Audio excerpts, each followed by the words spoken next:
सुभाषपा मुखिया ओम प्रकाश राजभर की मंत्री बनने की साथ पूरी होगी या नहीं, और पूरी भी होगी तो कब होगी, इसका सही जवाब तो मुख्यमंत्री योगी आदित्यनाथ के ही पास है, क्योंकि मंत्री बनाने का विशेषाधिकार मुख्यमंत्री के पास ही होता है।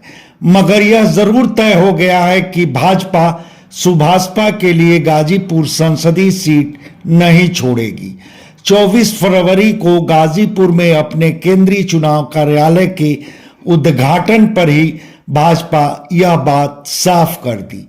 उधर सुभाषपा मुखिया ओम प्रकाश राजभर की दिली इच्छा थी कि गाजीपुर सीट भाजपा उनके लिए छोड़ दे, बल्कि ओम प्रकाश राजभर के करीबियों की मानी जाए तो राजभर की मंशा थी कि गाजीपुर संसदीय सीट को पहले अपने हिस्से में लिया जाए, फिर इस सीट का टिकट देकर अपने अति खास और कभी माफिया डान रहे ब्रजेश सिंह को उपकृत किया जाए।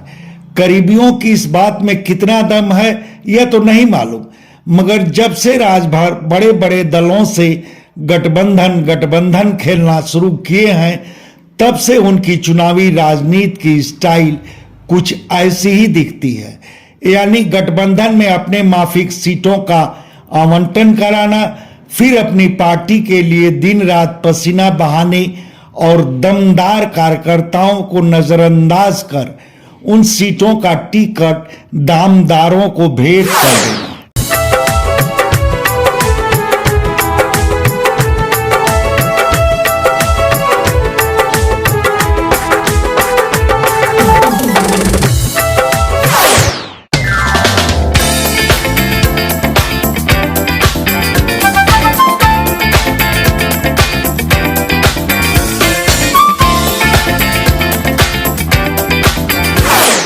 वैसे राजभर खुद सार्वजनिक तौर पर कह चुके हैं कि वह भाजपा से गाजीपुर के अलावा घोसी और सलेमपुर संसदीय सीट भी मांगे हैं, मगर भाजपा के स्तर से गाजीपुर संसदीय सीट की मांग खारिज होने के बाद राजभर के लिए घोसी और सलेमपुर सीट ही बचती है।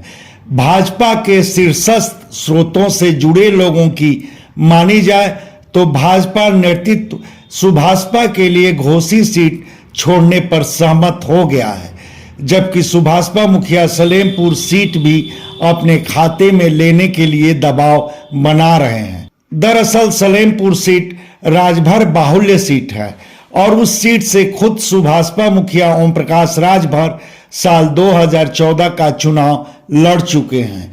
तब उनका अंसारी बंधुओं की अगुवाई वाले दल कुवैत से गठबंधन था। वैसे आखिर में भाजपा सलेमपुर सीट सुभाषपा के लिए छोड़ेगी कि नहीं, यह तो वक्त आने पर पता चलेगा। हाँ, यह जरूर है कि सुभाषपा मुखिया ओम प्रकाश राजभर घोसी सीट किसी और को नहीं देंगे, बल्कि उस सीट पर अपने बड़े बेटे और सुभाषपा के राष्ट्रीय प्रमुख महासचिव डॉक्टर अरविंद राजभर को ही लड़ाएंगे। उनके चुनाव अभियान की तैयारी में सुभाषपा जुट भी गई है। घोसी में सुभाषपा मुखिया के बेटे डॉक्टर अरविंद राजभर को भाजपा की संगत का कितना लाभ मिलेगा, इसका अंदाजा 2019 के चुनाव नतीजे से लगाया जा सकता है। पहले बता दूं कि 2019 का चुनाव सुभाषपा अकेले लड़ी थी।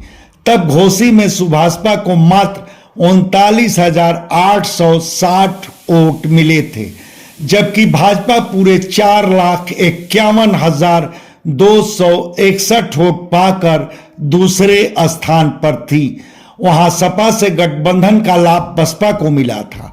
बसपा के अतुल राय पूरे 5,73,829 वोट बटोर कर जीत दर्ज कराए थे। मतलब 2019 के चुनाव नतीजे के हिसाब से देखा जाए तो सुभाषपा को घोसी में इस बार भाजपा की संगत का बड़ा लाभ मिलेगा। तब सवाल यह भी कि सुभाषपा की संगत से भाजपा अन्य सीटों पर कितनी लाभान्वित होगी, इसका जवाब भी वक्त आने पर ही मिलेगा। वैसे इस सिलसिले में आपका आकलन क्या है, यह हमारे कमेंट बॉक्स में जरूर बताएं। धन्यवाद। आपसे आग्रह है कि हमारे चैनल को लाइक करें, शेयर करें, सब्सक्राइब करें और फेसबुक यूजर हैं तो हमारे पेज को फॉलो करना ना भूलें।